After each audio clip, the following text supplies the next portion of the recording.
আর তুই বুঝি আমার কাজ করবি না? রাবণ যখন এই কথা বলেছে, শক্তিশাল ভাবে মনে মন আমি যখন তাহার পূজা খেয়েছি, আমার তো তাহার কাজ করতেই হবে। হে মহারাজ, আপনার আদেশ আমার পালন করতেই হবে। তবে আমি আমার প্রভু রামচন্দ্রের কাছে চলে যাব, দেখি আমার প্রভু কি আদেশ করে। আমার প্রভু যদি ফিরে যেতে বলে আমি ফিরে যাব, আর আমার প্রভু বলে আমার মনোবাঞ্ছা তাহলে আমি লক্ষণ। রাবণ বলছে, ওরে শক্তি তোর যাহা মনে চায় তুই তাহাই করিস, শুধু আজ আমার কথাটা এই বলে ধনুকে সরিয়ে শক্তি যখন ছেড়ে দিল, ঘুরিতে ঘুরিতে শক্তি গগনে উঠিল। গগনে উঠিয়া শক্তি রামচন্দ্রের চরণানি করে যাব দর্শন।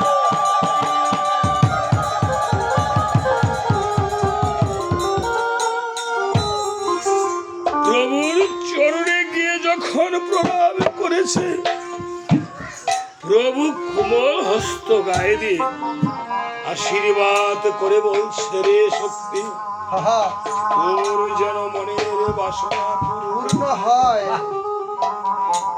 প্রভু গো, আমাকে এই কি আশীর্বাদ করিলে? আমাকে কেন ফিরে যেতে বললে? লক্ষণের অঙ্গে পতন হতে হবে। আমার প্রভু রামচন্দ্র কেঁদে কেঁদে বলছে, ওরে শক্তি রে, এই জগতে আমার ভাই বিনে আর তো কেহ না। হই আমার লক্ষণ বিনে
আপনার ভাই ভাই গুলা কি করে?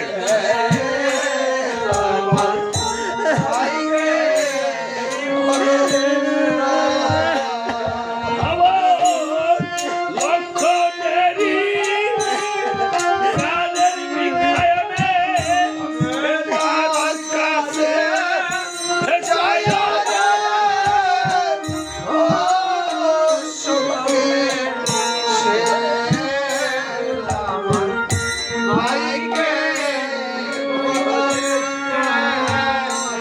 হায় ভাই সে জানে ভাইয়ের বেদন অনেক কি আর জানা রে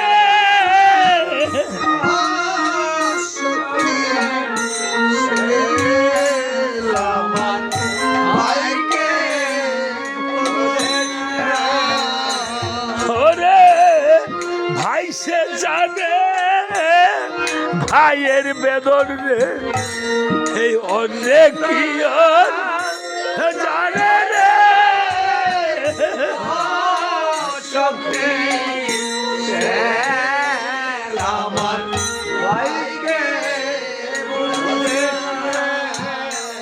ওরে লক্ষণ কেন বোধ শক্তি আমায় বোধ ও প্রাণের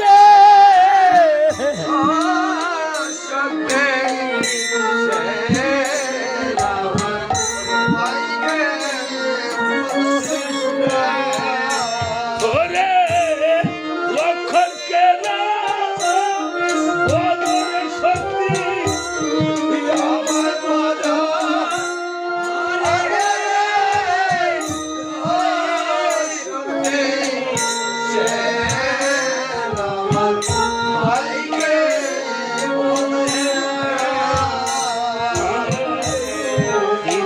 মাতা চারটি ভ্রাতা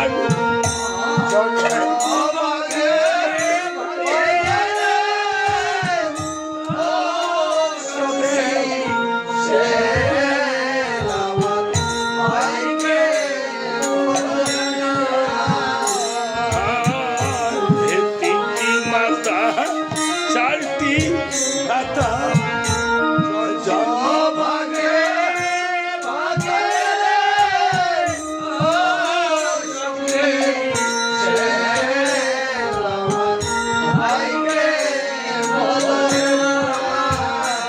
ওরে অতি দুঃখে কপাল জাগরে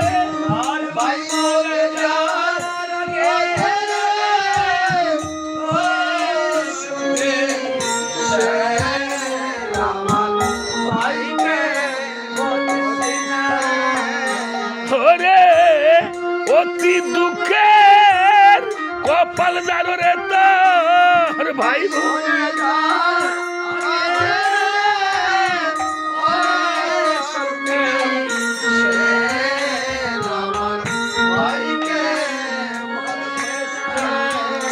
হায় সত্যের জন্য বনে আসলাম দেশে মরল ভিতরে